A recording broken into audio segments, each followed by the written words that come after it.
আসসালামু আলাইকুম ভিউয়ার্স, মুই আজকে আপনাদের মাঝে একটা ভিডিও নিয়ে এলাম ক্যাররা ভাজা। মগো দেশে ক্যাররা কই, এই ক্যাররা ভাজবো। এজন্য মুই দেখাইতেছি ১ম ক্যাররার ঠ্যাংগুলো ছুঁড়ে নেবেন। তারপর এই ক্যাররার খোসাগুলো ছাড়াইয়া নেওয়ার পর দেখতে পাচ্ছেন কি সুন্দর এই ক্যাররার ভিতরের অংশে এই গিলু। ক্যাররার ভিতরে অনেক গিলু থাকে। যে বেশি গিলু খাইবেন তার মাথায় বেশি গিলু হবে, ক্যাররার গিলু। তারপরে এই পাটাপুতা দিয়ে ক্যাররাগুলো ভালো করে ছেঁচলাম। যদি কারো উপর জং থাকে এই পাটাপুতার উপরে ছেঁচার কালে মনে করবেন তাহলে ছেঁচাটা বেশি ভালো হইবে। জোরে ছেঁচবেন, হ্যাঁ, তারে তো পাইবেন না এই ক্যারা ছেঁচা তার উপলক্ষে ভালো হইবে। আচ্ছা ছেঁচেন। মুই ছেঁচলাম, মুই ছেঁচতে দেখতে আছেন এক সের ব্যথা করে লইছি। মোর একজনের উপরে জুম আছে তো তারে তো পাই না, এর লেগে ক্যারার উপরে জুমটা জ্বালাইছি। এর লেগে ছেঁচাটা ভালো হইছে। ছেঁচতে আধা মরা করে লইছি। অবশেষে ক্যারা ছেঁচা হয়ে গেল ভাজা। ছেঁচার পর মুই এখন ক্যারাগুলারে ভাজবো। এজন্য চুলার কাছে নিয়ে গেলাম, দিলাম তৈল সাইডে কড়াইর মধ্যে। তারপর দিয়ে দিলাম পেঁয়াজ কাটা এবং আদা রসুন বাটা দিয়া ভালো করে লাড়তে আছি। এরপর দিয়ে দিলাম একটু হলদির গুঁড়া, এরপর দিয়ে দেবো মরিচের গুঁড়া, দিয়ে ভালো করে লাড়বো। এর ফাঁকে আমি একটু কথা বলতে চাই, আমরা যারা নতুন আছি আপনারা আমাদেরকে সাপোর্ট করবেন এবং ভালোবাসা দেবেন এবং ধৈর্য ধরে ভিডিওটা দেখবেন।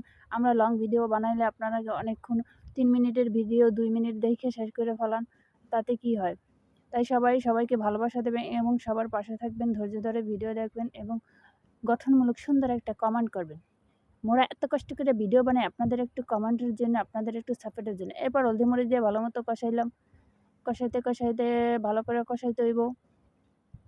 আপনি যতই কষাইবেন হলদে মরিচ ততই আপনার তরকারি স্বাদ হবে, যে তরকারি হোক, তাতে ভাজি হোক বা রান্নার ঝোলের তরকারি হোক। তারপর দিয়ে দিলাম সামান্য একটু মরিচের গুঁড়ি, দিয়ে দিলাম লবণ যদি না হয় তাহলে নুন যদি না দেয় তাহলে তরকারি স্বাদ লাগে। এই জন্য মই কিছু পরিমাণ নুন দিয়ে দিলাম।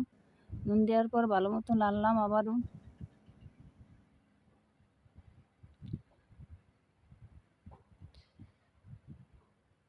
ভালো করে রাখতে হইবে যতক্ষণ পর্যন্ত হলদি মরিচ ভালো মতো না কষে, ততক্ষণ পর্যন্ত লাড়তেই থাকবেন।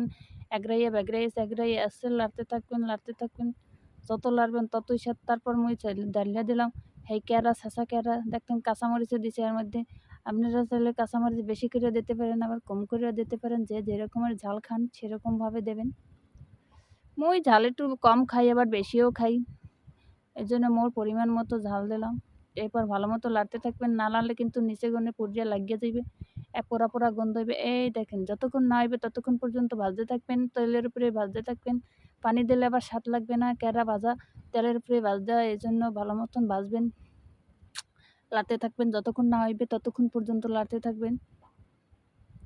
দেখবেন একেবারে ঝুরো হয়ে যায়। দেখেন লাড়তে ঝুরো অবশেষে ক্যারা ভাজা হয়ে গেল। দেখতে পাচ্ছেন কি সুন্দর একটা কালার চলে আসলো। এবার মই একটু ফ্রিজে নিলাম এবং সাথে একটু লেবু চিপটাইয়ে দিলাম খাওয়ার জন্য। এই দেখতে পাচ্ছেন ঠ্যাং, মুই আবার ঠ্যাং একটু বেশি ভালো পাই, এজন্য ঠ্যাংগুলা বেশি লইছি। এই যে কড়মড় করে খাইতে আছি। মোর দ্বারা সেই টেস্ট লাগতে আছে, সেই স্বাদ। এত স্বাদ কেন? হ্যাঁ, যেটা খাই সেটাই স্বাদ লাগে, মধুর মতো স্বাদ। যে খান নাই সে সে এভাবে ভাজ্যা খাওয়ার ট্রাই করেন, তাহলে দেখতে পারবেন